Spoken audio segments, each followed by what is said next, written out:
Hey guys, let's get more news about Warriors, but first, don't forget to subscribe and leave your like. Warriors 3-team trade pitch pairs Steph Curry with playoff-tested star. Despite the Golden State Warriors' terrific 9-2 start to the season, there are doubts that Steve Kerr's expanded rotation is sustainable and suited for the playoffs. With the Warriors still lacking a bona fide number 2 behind Stephen Curry, Dan Favale of Bleacher Report proposed a massive 3-team trade that could land the Miami Heat's Jimmy Butler, a 6-time NBA All-Star and a proven playoff star. Miami Heat receive Jonathan Kuminga, DeAnthony Melton, Andrew Wiggins, Golden State's 2025 first-round pick, 2026 first-round swap, via Golden State's 2027 first-round pick, Atlanta's 2028 second-round pick, Golden State's 2030 first-round pick, protected numbers 21-30, Golden State Warriors receive Jimmy Butler, Bruno Fernando, Josh Richardson. Toronto Raptors receive Gary Payton II, into non-taxpayer MLE, Atlanta's 2026 second-round pick, via Golden State, Miami's 2031 second-round pick, top 55 protection. Golden State may have a harder time embracing the framework given how well things are going. But its need for a second option endures. The bones of this can be reworked if the Warriors prefer to include Kevin Looney or Kyle Anderson. Subbing in either for Melton still allows the math to work. The picks will be a larger sticking point, but exiting a trade with the best player while retaining Brandon Podziemski cannot be understated, Favale wrote. Favale's trade pitch represents an all-in swing for the Warriors, who failed to land LeBron James, Paul George or Lauri Markkanen over the last 9 months. As currently constructed, the Warriors have been relying on Buddy Hield, 17.7 points, as their second-best scorer behind Curry. But Hield is coming off the bench and most often not on the court during crunch time minutes. In the playoffs, Curry would have to need another reliable scorer next to him in the starting lineup and during crucial moments.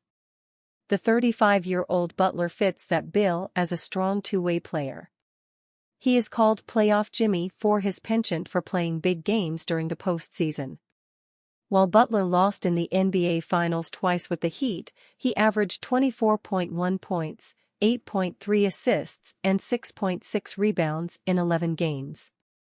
However, Butler's age and injury concerns could give the Warriors second thoughts about surrendering all their draft capital.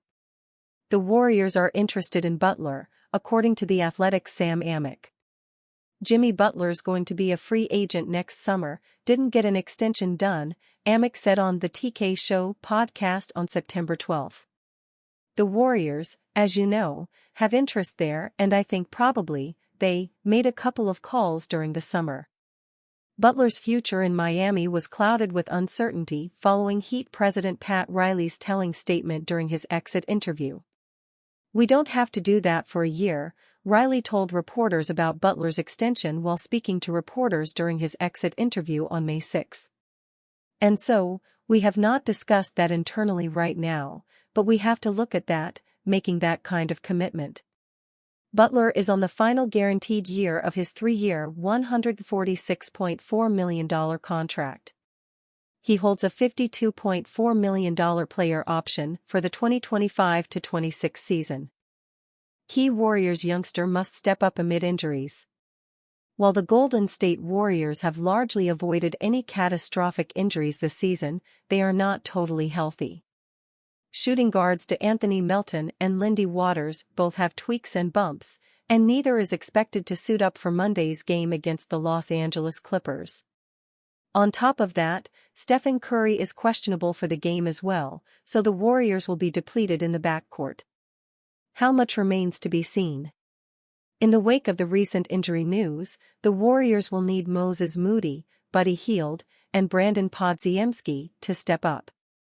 Both Moody and Hield are enjoying solid starts, so that shouldn't be a problem, but Podziemski, who is coming off a promising rookie season, is yet to find his footing.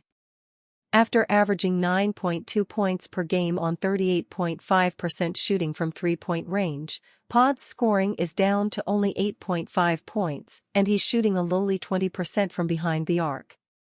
He entered the season with sky-high expectations and was slated to play a sixth-man role, but he has been unreliable and downright disappointing this season. With Melton and Waters out, and the possibility that Curry will be sidelined, Podziemski will need to improve, and fast. The Warriors are currently second in the Western Conference in large part thanks to their depth, but that success has been despite Podziemski, not because of him.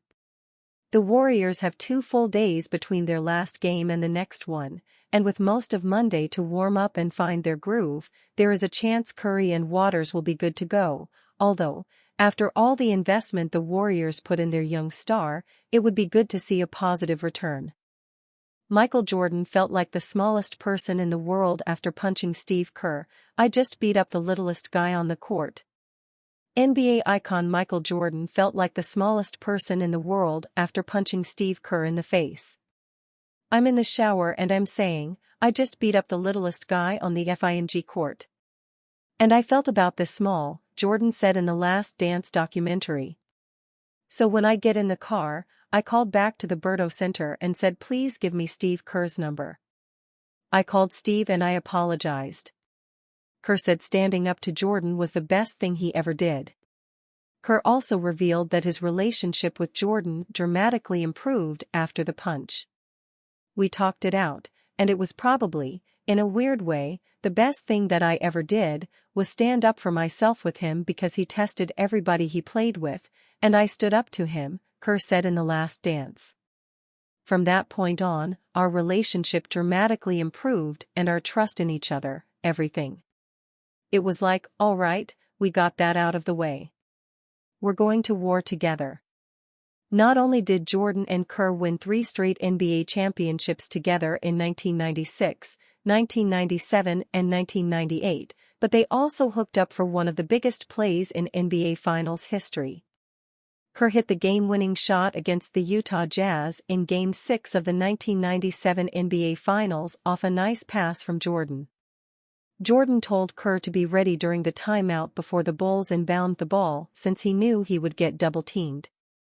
It's pretty fascinating how close Jordan and Kerr became after getting into a fight. It just goes to show that winning can solve a lot of problems in sports. The Bulls went 191-40 when Jordan and Kerr were in the lineup together. That's good for a stellar winning percentage of .827. Kerr may not be in the Naismith Memorial Basketball Hall of Fame like Jordan, but he won 5 championships with the Chicago Bulls and San Antonio Spurs and is the NBA's all-time leader in three-point percentage. Jordan is first in NBA history in points per game, 4th in steals, 5th in field goals, and 2nd in player efficiency rating. He holds the NBA record for most points, 63, scored in a playoff game. Jordan has career averages of 30.1 points, 6.2 rebounds, 5.3 assists, 2.3 steals, and 0.8 blocks with the Bulls and Washington Wizards. He won 5 MVPs, 1 Defensive Player of the Year award, 6 championships, 6 Finals MVPs, 10 scoring titles, and 3 steals titles. And you fan? What do you think of the situation of Michael Jordan?